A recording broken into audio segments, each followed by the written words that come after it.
Hey, welcome back to the Ping Pong Flick Show. My name is Chris Wong. I wanted to do a simple video today on the foundations of two creative artists, maybe even three. So it's first one is about Michael Dougherty and the foundation that Gareth Edwards had put in place for what we call the Monsterverse. Gormaru had done an interesting little interview on Twitter with Michael Dougherty. I don't know if this is published anywhere else. I can't seem to find it, but I'm gonna link the tweet in my description below. So first of all, it just tells you how much Michael Dougherty is a huge Godzilla fan, right? He tells about the toys when he was kids. It's kind of funny because I even did stop motion with my Godzilla toys when I was a kid. Now my kids who are not using cameras yet, but they're using the figures, and we're buying them more figures, and they're totally into it. And it's kind of cool hearing that from him, that he's hoping the kids today would do the same thing as he did back then. And I'm like, I totally could understand that. But I like how he talks about them, and he's a true G fan, and he's totally gonna pull it out in this movie. I can tell, I can really feel it. And even though Gareth Edwards had done the foundation of Godzilla, he took it to the next level, right? So Michael Dougherty, even how you see the designs right now, he took the fins off of what before, and then he put the original 1954 fins on the new Godzilla. He also rounded out the tail, and which was more pointed in the Gareth Edwards version, and maybe the hands are bigger, the feet are bigger. You know, it has those little bits of what it could just be evolving, if you want to see it that way, but it's really him evolving into the more the Godzilla that we all know and love. Also having him talk about how he made Mothra, how he made Rodan, how he thought about King Ghidorah. It's all really cool. And one of the cool things that he talked about is putting the god back in Godzilla. Okay, he grew up as a huge fan of the mythology, dragons specifically, and his love for Godzilla and his love of mythology and dragons all sort of combined, right? So it was important to him that these creatures be treated as if they were gods, because the mythology for the film, our story, includes the idea that thousands, if not millions of years ago, kaiju and humans did exist with each other. Some lost civilizations worshipped these creatures as gods. Then the creatures went into hibernation, and we lost that connection to the creatures, and we started to believe that the stories about them were just fairy tales and myths, when in fact they were real, they were historical. So now that they're waking up again, humans are forced to look at these ancient myths for guidance about who these creatures are and how we could possibly reconnect with them. But yes, these aren't just monsters. These aren't just animals. They are the first gods. So, and the main theme for the film, he says, is respect nature, respect and fear it, which is very much some of the more current Godzillas. You know, even from the 1954 version, they have a little bit of that. Even though most of the theme is like, it's, you know, respect nature. It's our fault that pretty much humankind is responsible for creating such a creature and stuff like that. But in this case, it's a little bit different, as they are more like gods, not human creations or human mutations from before. So I like the play on that, and I like the fact, like I've always thought, because one of my favorite Godzilla films is Godzilla 1984 or Return of Godzilla or Godzilla 1985, depending on where you saw it. But for me, it's Godzilla 1985 when I saw it in America with Raymond Burr. So that one is I like that speech at the end where he tells about how Steve Martin tells about how Godzilla is like a force of nature, it's a hurricane, or you can't stop it, you just got to get out of his way. And I like that, and a lot of that you see that in Gareth Edwards' version, where you feel like they're just giant animals fighting each other, But I'm really interested to see what Michael Dougherty was going to do with Godzilla King of the Monsters, really honing in onto that mythology of them being gods, not just animals. They're actually thinking and calculating creatures. They actually want to communicate and stuff like that, connect with humans in a way, which you get a little bit in the Gareth Edwards version, not very much, but they really alluded to it in Kong Skull Island in terms of the tapestry or whatever, the cave paintings where you see humans and monsters existed. So I like how they're really connecting each other on that kind of case, and it really brings out that myth on the legends and stuff, and make it more epic than it really and it will be. I think it will be totally epic, and I can't wait to see that. And I hope Monsterverse does not end. I think Michael Dougherty does as well.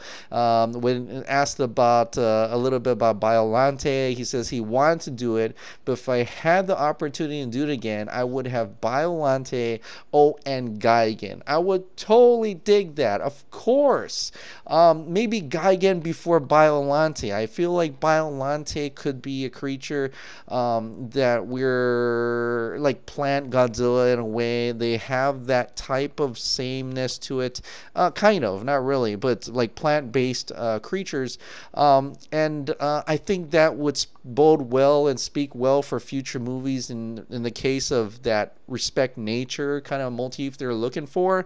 But I really want to push them to get into the sci-fi, get into Gigan, get into Mechagodzilla, hell, King Caesar and Gyrus, have them all come out. That would be such an incredible feat, and then it would really expand the Monsterverse.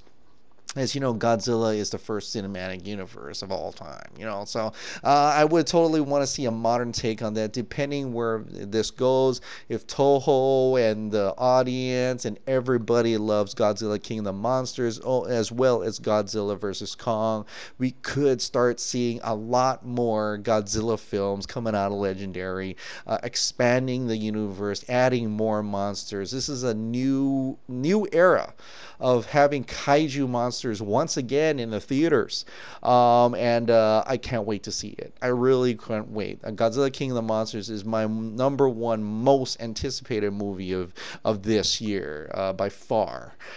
So anyway, that's awesome. Great for Michael Dougherty and Gareth Edwards, who laid a foundation, and for this whole Godzilla Monsterverse. Hopefully it will continue to go on. Now let's go over a little bit to Zack Snyder. He's off of vacation now, apparently. He went to Mexico, and then now he's back, and he put out this interesting Vero post where he says, "New year, new identity. After 14 amazing years making groundbreaking entertainment under the Cruel and Unusual Films moniker, we're excited to unveil our new company identity as we move into 2019 and beyond. Although Cruel and Unusual Films will always be a proud part of our legacy, our new and exciting future creative endeavors will be mined, chiseled, and honed in the Stone Quarry.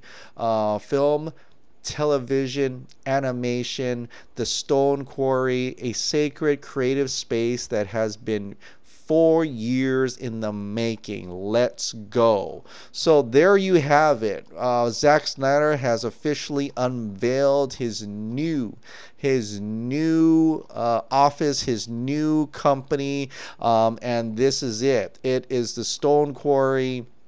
Is no longer the Cruel Unusual Films. He's going to be making movies. He's going to be making TV stuff. He's going to be making animation. Wow, that is incredible. It just opens a lot of doors when he's not under Warner Brothers, and I'm so happy for him. I'm so happy that he's finally getting to do this creative stuff that he's been doing, and makes me wonder if maybe Fountainhead is really just this. The Fountainhead is is his life. The Fountainhead is him going through Warner Brothers and being stepped on and being changed and everything in order, like the final line in that movie where he goes to the Stone Quarry. That's the symbolism there. He is the living Fountainhead movie, or the story, and I think that speaks very well for him, and well for us who want to see his untouched movies, his untouched TV and untouched animation. He can take his projects anywhere he wants. It doesn't have to be Warner Brothers. It could be anywhere.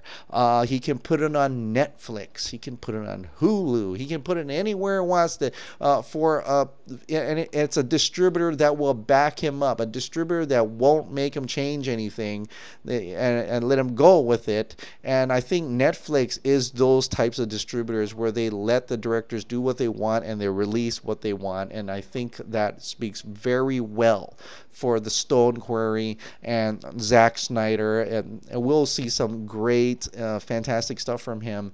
And from him, it's going to be from him, and that's the most important part.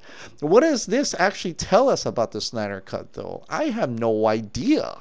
I don't know. I'm wondering if this actually, now that he's free with this of finally putting his office together, he can finally work on new projects and have teams to maybe finish the Snyder Cut. Who knows? I don't really know what's going to happen with that, but right now he's celebrating his new company. And just to put it out there, man, when he's talking about film, television, animation, whatever he wants to make, imagine, and I just thought about that today, that I was like, okay, we never got the 5-part film arc, right? We never got that. But what if he made his own 5-part film arc using characters that are not in the, DC universe, but say instead of Man of Steel, it could be like Steel Man. Instead of Batman, it could be like Nightman or something. It's like, and he'll develop his own stories and characters and actually make the arc under his own banner, and have it released by some other studio. And Warner Brothers can't do anything about it because none of those names and the characters don't look, they may look similar as like a parody of the DC Comics and DCEU, but it could be his own thing. And I was thinking about that. I was like, could that be cool? Like, at least we'll see it that way, in a sense. It won't be Will Swin. It's like, that's Superman, right? I mean, he's maybe wearing red under the blue cape instead of a blue outfit with a red cape, something like that. I don't know. I'm just putting it out there. I'm just guessing. I'm just trying to. I'm hopefully want to see something like that. But in any case, he's gonna make other types of movies. It doesn't have to be superheroes. It doesn't have to be comic books. It could be anything. But we know he's a huge nerd, as much as all of us, and so hopefully we'll see a lot more. Hopefully we'll see a lot more what he has to do in the Stone Quarry, and maybe some of it will be for Warner Bros. To distribute. And in this case, he'll make the whole thing. Then Warner Brothers will have to say yes or no and things like that. Who knows about that? And maybe he's working with Jim Lee to do other properties. Who knows? The sky's the limit at this point. The reins, he's laid the foundation for his new company. He's laid the foundation for new creative work that he could do, explore. And I can't help but get excited and wanting to see what the sky's the limit. What's he gonna do next? What are you gonna do next, Zack Snyder? I can't wait to see it. All right, guys. Well, that is it for tonight. Thank you so much for subscribing. Thank you so much for watching. I'll see you next time.